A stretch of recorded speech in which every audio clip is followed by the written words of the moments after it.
시온 찬양대 신뢰악단 찬양 감사합니다. 오늘 부활절 말씀은 신희영 목사님께서 만남이라고 하는 제목으로 말씀을 선포하십니다. 신희영 목사님은 제 신학교 동기이고 2년 전에 창원관산교회에서 목회를 잘하시고 은퇴하셔서 지금 저희 교회에 협동목사로 출석을 하고 계십니다. 이 시간 나오실 때 감사의 박수로 맞이하겠습니다.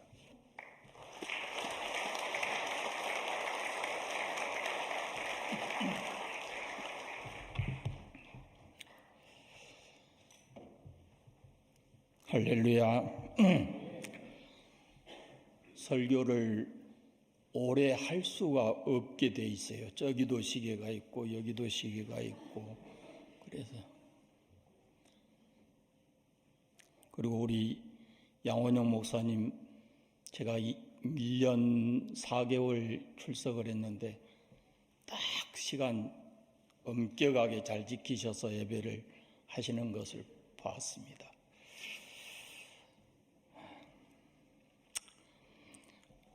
예수님 부활하셨습니다.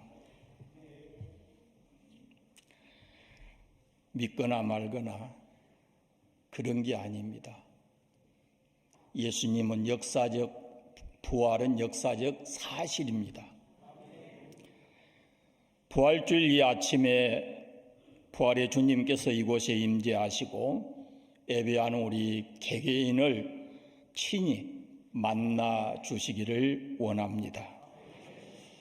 사도행전에 보면 초대교회 사도들이 전한 복음의 핵심이 예수 그리스도의 십자가와 부활이었습니다. 그리고 초대교회 성도들이 날마다 예수 그리스도와 십자가와 부활의 신앙을 가지고 그 많은 환난과 고난을 견디며 믿음으로 살았습니다. 예수 그리스도의 십자가의 죽음과 부활, 이것이 우리 기독교 신앙의 핵심입니다. 우리 죄를 위해서 십자가에 죽으신 예수님, 죄와 사망의 원세를 이기시고 부활하신 예수님, 그를 믿는 우리는 매일 매 순간 그분의 은혜를 감사하고 찬송하고 증거하며 살아야 합니다. 예수님의 부활,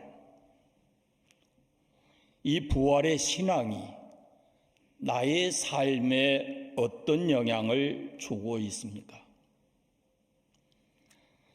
예수님의 부활을 믿는 것이 우리의 신앙인데 만약에 예수의 부활이 오늘 나의 삶에 아무런 영향을 미치지 못한다면 우리의 신앙은 헛것이 될 겁니다. 고린도전서 15장에 신앙은 곧 삶이거든요. 우리가 십자가를 믿고 예수의 부활을 믿는다면 그 십자가의 능력과 부활의 권능이 우리의 삶의 현장에서 날마다 체험되어져야 하는 겁니다. 예수님 십자가의 죽음으로 우리가 죄 용서 받았습니다. 예수님 부활하심으로 우리가 영생의 확신을 얻게 됐습니다. 그래서 우리는 매 순간 십자가에서 예수님이 다 이루었다라고 말씀하신 그 음성도 삶의 현장에서 들어야 하고, 부활하신 후에 너희에게 평강이 있을지어다라고 하신 그 말씀도 우리의 삶의 현장에서 늘 우리의 귓전에 들려야만 합니다. 십자가에 죽으시고 부활하신 예수님 만날 때 우리의 삶에 놀라운 변화가 일어납니다. 삶의 기쁨이 있고 삶이 평안해지고 삶의 능력을 얻게 되어지는 겁니다. 오늘 설교 제목이 뭔가요? 만남. 누가 생각나세요? 노사연. 감사합니다. 대답해 주셔서. 대답 잘 안 하시던데. 우리의 만남은 그것은 우리의 바람이었다고. 그런데 제가 말씀드리고자 하는 것은 나와 너의 만남이 아니에요. 우리 만남이 아니고 나와 바로 부활하신 예수님과의 만남입니다. 부활의 주 예수님을 만나야 우리가 그리스도인으로서 올바른 정체성을 찾게 되고 바른 가치관과 그리고 복음에 합당한 삶을 살아갈 수 있기 때문에 반드시 그분을 만나야 합니다. 예수 믿는 사람을 잡아 죽이는 일에 앞장섰던 사울이 다메섹 도상에서 부활하신 예수님을 만납니다. 그리고 그의 인생이 180도로 바뀌었습니다. 그가 잡아 죽이려 했던 사람들이 믿는 예수님을 자신의 주로 믿었고 평생 죽음의 고비를 넘겨가면서 예수님의 십자가와 부활을 증거하고 자랑했습니다. 사도 바울이 되었습니다.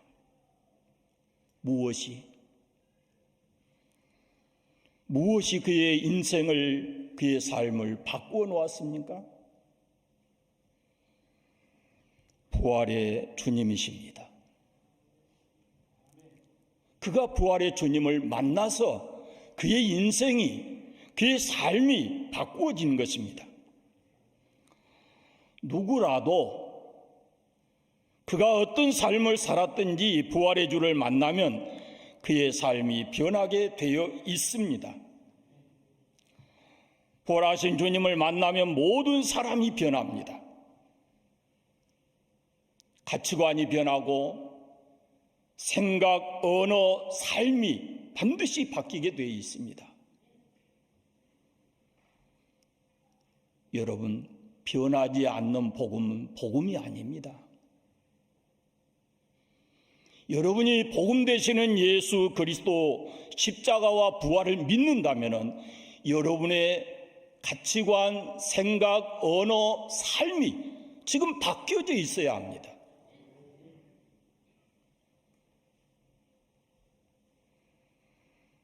오늘 말씀을 짧게 읽었습니다. 그러나 설교는 앞부분까지 갈 겁니다.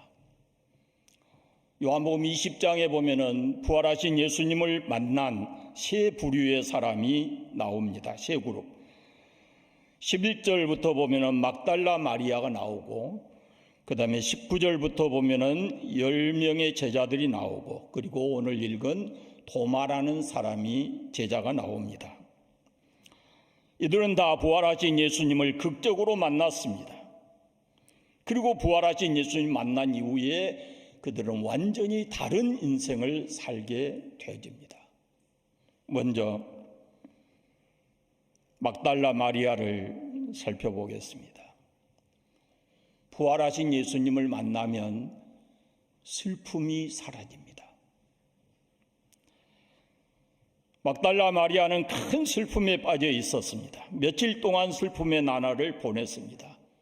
그리고 말씀 11절의 말씀을 보시면 마리아는 무덤 밖에 서서 울고 있더니 울면서 구부려 무덤 안을 들여다보더니 라고 합니다. 이때는 안식 후 첫날이었습니다. 누가복음 23장에 보면 예수님이 십자가 지시고 골고다를 향하실 때 그 뒤를 많은 무리가 따라가는데 그 무리들 중에 가슴을 치며 슬피 우는 여자들이 있었는데 그 속에 막달라 마리아가 있습니다. 막달라 마리아는 예수님이 잡혀갈 때부터 십자가에 처참하게 죽는 모습을 보면서 누구보다도 큰 슬픔에 빠져 있었습니다. 마리아의 슬픔은 예수님의 죽음 때문입니다. 예수님을 너무 사랑했기 때문입니다. 사랑이 큰 만큼 슬픔이 다른 사람보다 더 컸을 겁니다. 이렇게 예수님을 지극히 사랑했던 마리아가 예수님을 장례하는 일로 마음의 아픔과 상처가 있었습니다. 안식일 때문에 장례 절차를 제대로 밟지 못하고 대강대강 넘어갔기 때문입니다. 그래서 안식 후 첫날 이른 아침에 무덤으로 달려갔고 그의 손에는 향유가 들려져 있었습니다. 장례 때 미처 하지 못한 일을 하려고 이른 새벽에 간 것입니다. 그런데 막달라 마리아 앞에 하늘이 무너진 것 같은 일이 기다리고 있었습니다. 예수님의 시체가 온데간데 없어졌습니다. 그래서 막달라 마리아는 무덤 밖에서 울고 있었고 혹 잘못 본 것은 아닌가 싶어 무덤 안을 구부려 들여다보았습니다. 그때 부활하신 주님께서 그 곁에 서 계셨습니다. 그러나 마리아는 알아보지 못했습니다. 예수께서 여자여 어찌하여 울며 누구를 찾느냐 물으셨을 때 마리아는 그가 동산지기인 줄 알았습니다. 그래서 당신이 옮겨갔거든 어디 두었는지 내게 이르소서. 그러면 내가 가져가겠습니다 라고 말합니다. 그때 다시 부활하신 예수님께서 마리아야 하고 부르십니다. 그것은 평소에 마리아가 들었던 음성이었을 겁니다. 저는 설교 부탁을 받고 몇 날 며칠 동안 이런 생각을 했습니다. 이때 마리아의 표정은 도대체 어땠을까? 그의 마음이 어땠을까? 부활하신 예수님이 죽음으로 끝난 줄 알았는데 부활하신 예수님이 그를 향해서 마리아야 하고 부르셨을 때 그 마음이 어땠을까? 그 심장 박동은 얼마나 뛰었을까?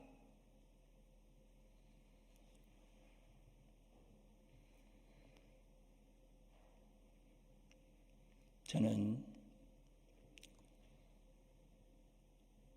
부활하신 주님께서 의영아 이렇게 불러주시면 얼마나 마음이 좋을까? 그때 내 심장은 어땠을까? 라는 것을 참 많이 생각했습니다.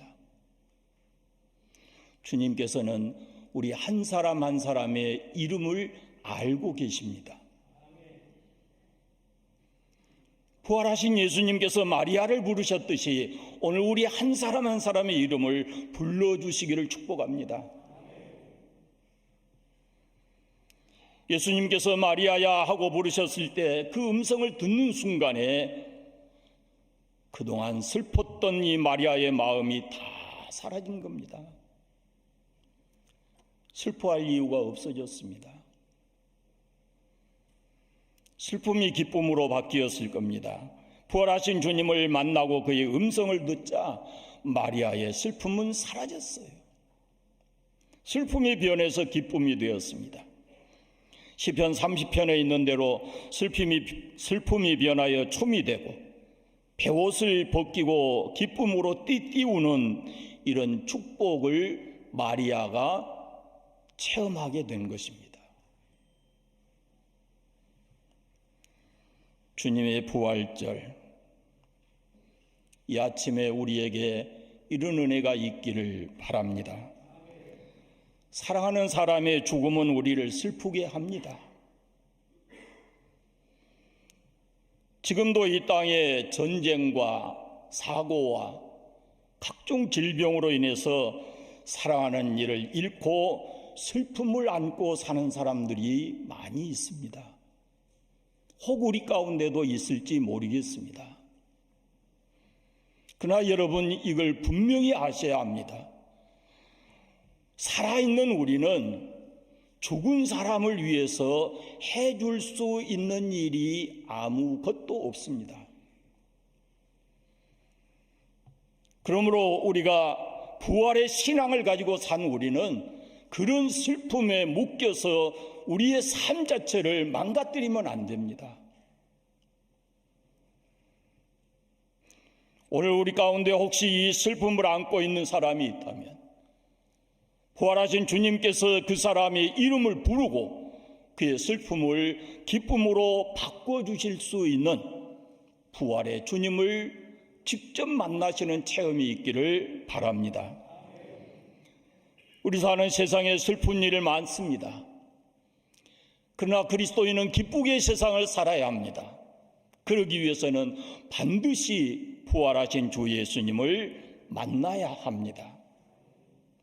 이 땅의 삶은 슬프지만 우리는 이 땅이 목적이 아니고 영광스러운 하나님의 나라가 있기 때문입니다.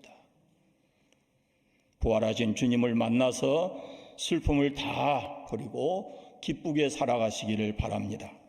두 번째는 부활의 주님을 만나면 불안과 두려움이 사라집니다.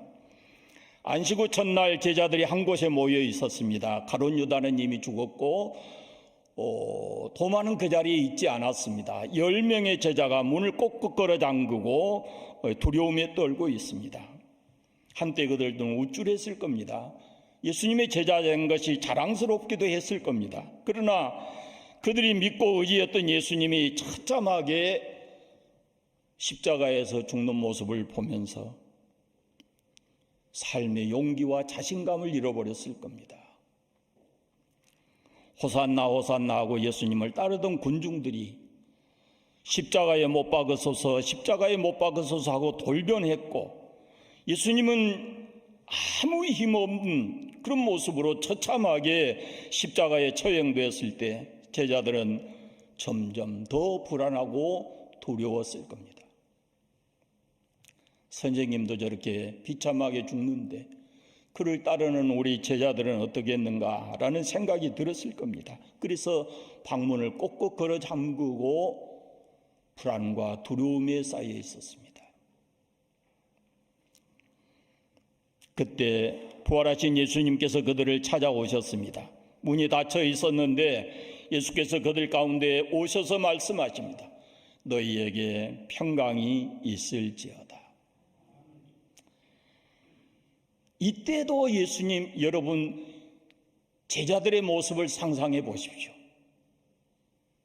온통 불안과 두려움에 쌓여 있었는데 너희에게 평강이 있을지어다 라신 그 예수님의 음성을 듣고 그들의 표정이, 그들의 마음이 어떻게 변했을까요? 불안과 두려움은 온데간데 없어졌을 것입니다. 주님이 말씀하신 평강이 그들 가운데 임했을 겁니다. 두려움 사라지고 평강이 임했고 자신감과 용기를 얻게 됐을 겁니다. 부활하신 예수님의 음성을 듣고 못자국 난 그 손과 옆구리를 보이시니까 부활의 주 예수님을 보는 순간 그들은 두려움이 아니라 평강을 얻게 된 것입니다. 여러분, 인간의 가장 깊은 곳에 있는 감정이 두려움입니다. 최초의 인간이 하나님께 죄를 범하고 가졌던 첫 번째 감정이 두려움이었습니다. 누구에게나 이 두려움이 있습니다. 사실 두려움이 많습니다. 많은 것들이 우리를 두렵게 합니다. 욥이 이런 고백을 합니다. 나의 두려워하는 그것이 내게 임하고 나의 무서워하는 그것이 내 몸에 미쳤구나 그랬습니다. 우리 잘 아시는 대로 욥은 부자입니다. 10남매의 자녀들을 두고 누가 보아도 부러워할 만한 그런 삶을 살았습니다. 훌륭한 신앙을 가졌고 인격자고 지도자였습니다. 그가 그런 삶을 살아가면서도 그런 삶을 살고 있는데도 그 마음 속에는 두려워하는 무엇인가가 있었다는 것입니다. 그런데 그가 그렇게 두려워하고 무서워하는 것이 어느 날 그의 삶의 현장에 그대로 임한 것입니다. 현실로 임했습니다.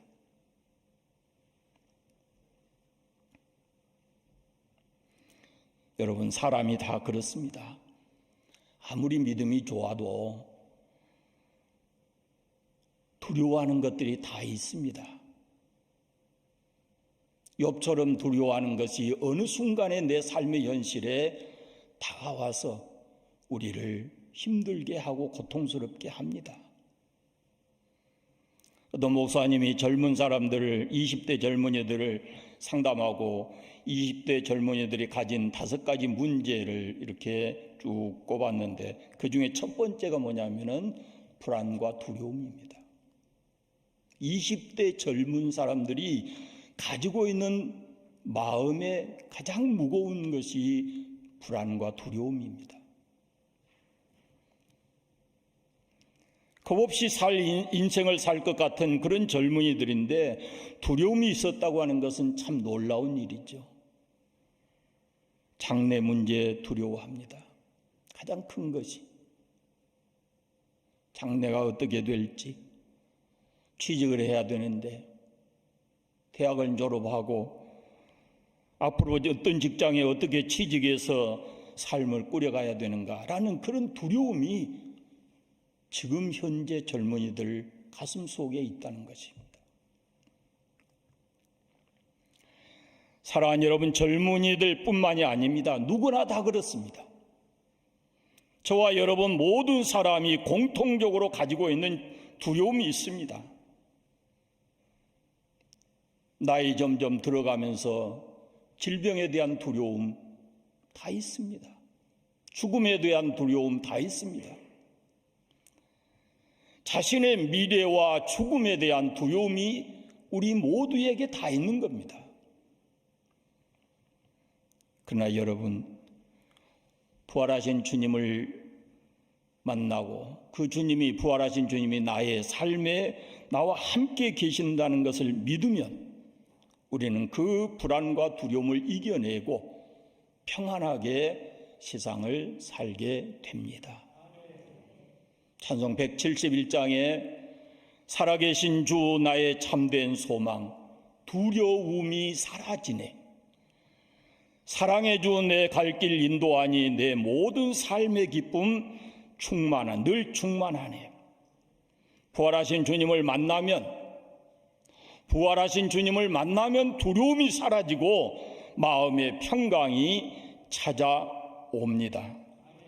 불안과 공포를, 두려움을 이겨내고 담대하게 현실을 직면하고 용기 있게 살아가게 해줍니다.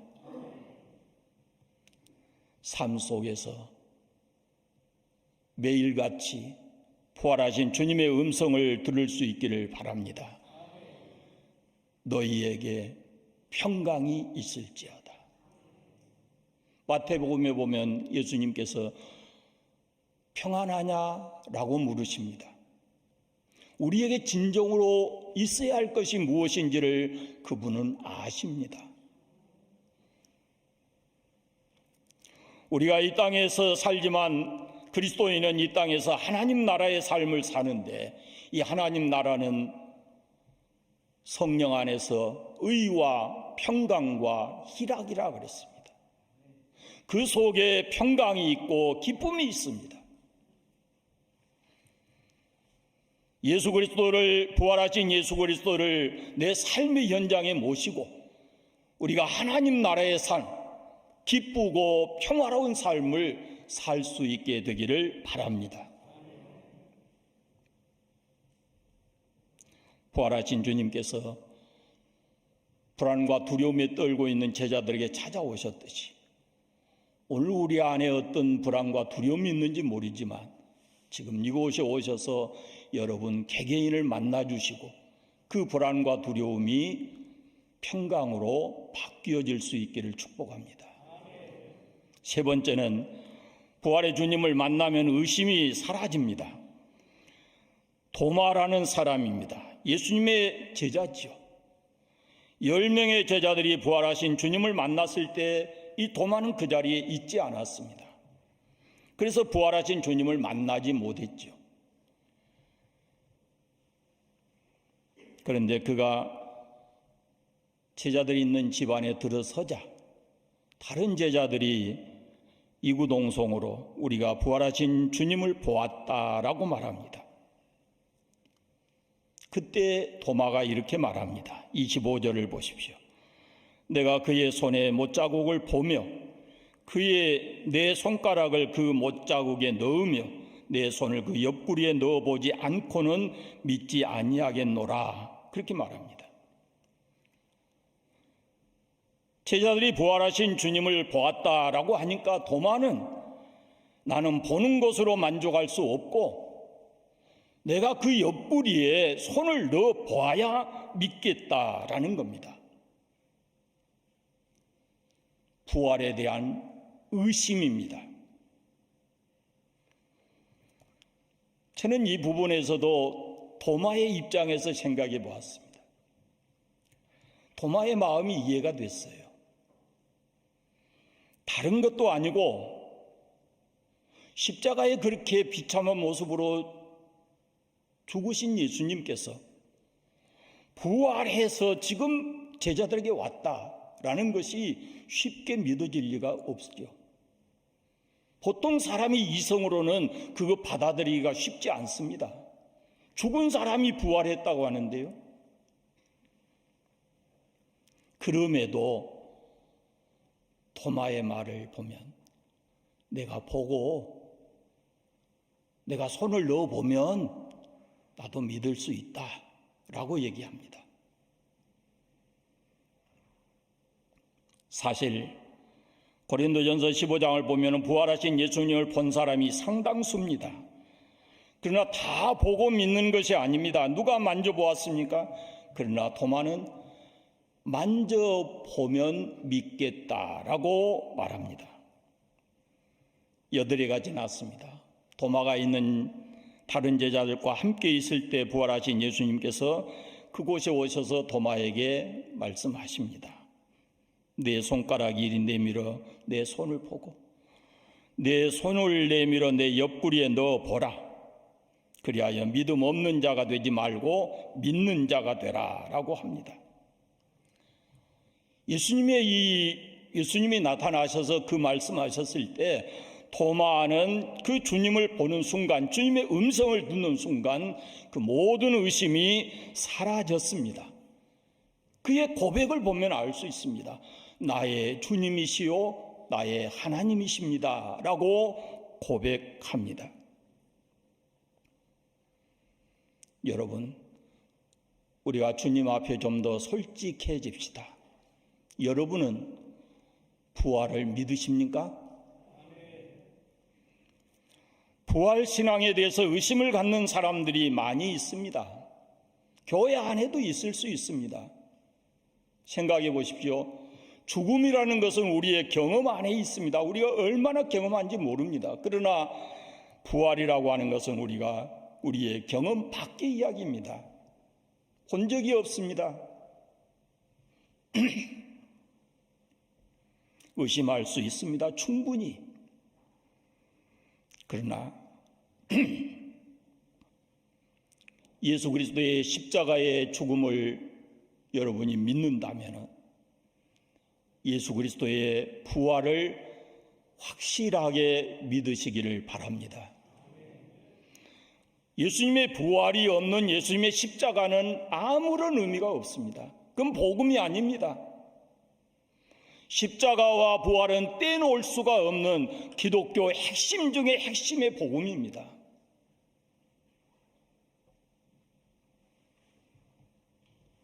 부활을 믿는 것은 우리가 이후의 영원한 삶, 하나님의 나라, 영생에 대한 확신을 갖는 것입니다.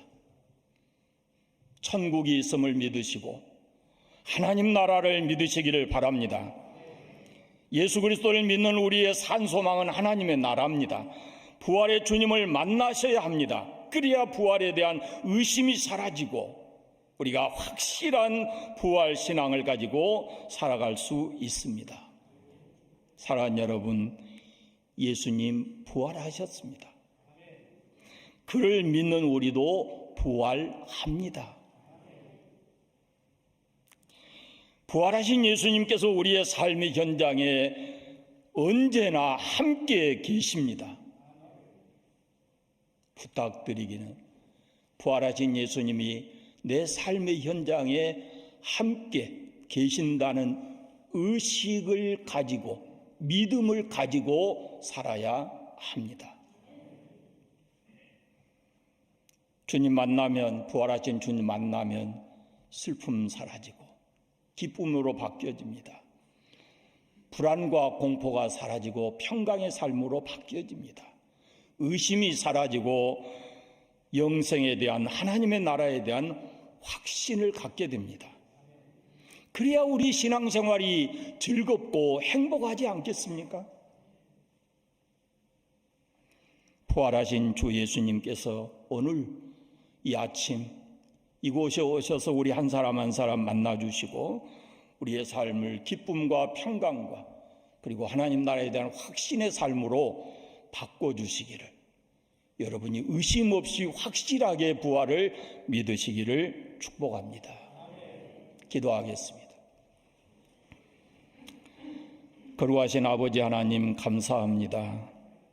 십자가에 죽고 부활하신 예수님을 우리의 주로 우리 하나님으로 고백하고 믿게 하시니 감사합니다. 부활의 주님, 이 아침 지금 이곳에 임재하셔서 슬프고 두렵고 의심 있는 사람들 가운데 그들을 만나주시고 그들의 삶을 기쁨과 평강과 영생에 대한 확신으로 바꾸어 주시옵소서. 영원한 주님의 나라에 대한 산 소망을 두고 기쁨으로 이 순례의 길을 가게 하여 주시옵소서. 주님, 이제 하루하루 부활의 주님과 동행하며 살겠습니다. 성령 하나님, 우리가 너무 연약하고 부족합니다. 성령의 권능으로 우리를 붙들어 주시고 주님과 함께 동행하는 삶을 살게 하여 주옵소서. 부활의 주님 예수 그리스도의 이름으로 기도드립니다. 아멘.